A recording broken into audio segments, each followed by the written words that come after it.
We have 2 mop heads growing behind our house.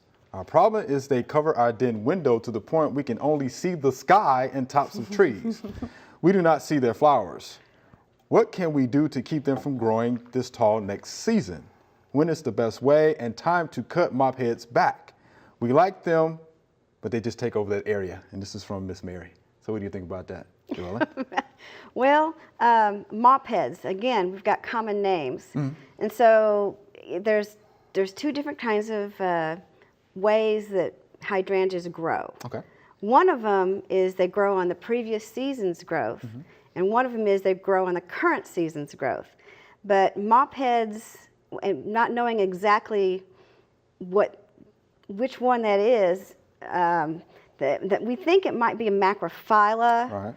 Then that would be one that blooms on the previous season's growth. So if you cut it now, you're going to be cutting off blooms. But that's okay if you want to try to, if you don't want blooms this next year and you want to cut it down, you can. But it's best to prune those right after they finish blooming.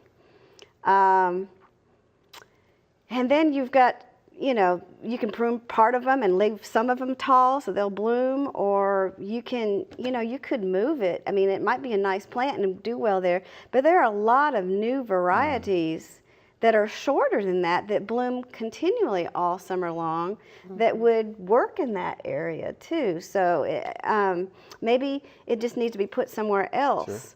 Sure. But you can keep it under control, but you need to prune it right after it finishes blooming. Right. Unless you're tired of it right now and you want to get it so you can see out your window, but just remember you're sacrificing some of the blooms. For next season, right. Celeste, anything to add to that? That's exactly what I would have said.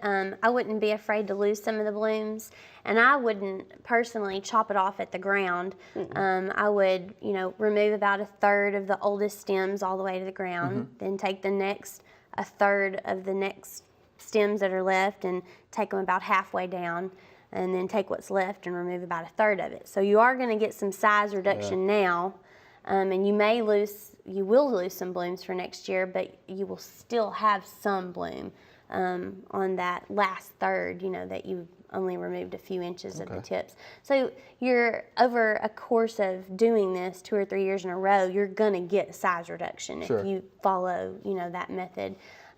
Sounds like they're happy there because they're growing so well. Obviously so. I mean, they're tall as the window. I mean, they must be going very well. So Good I think conditions. if they can just get on that regular, size reduction pruning, then I think they would probably be fine with leaving them there if they're happy with them.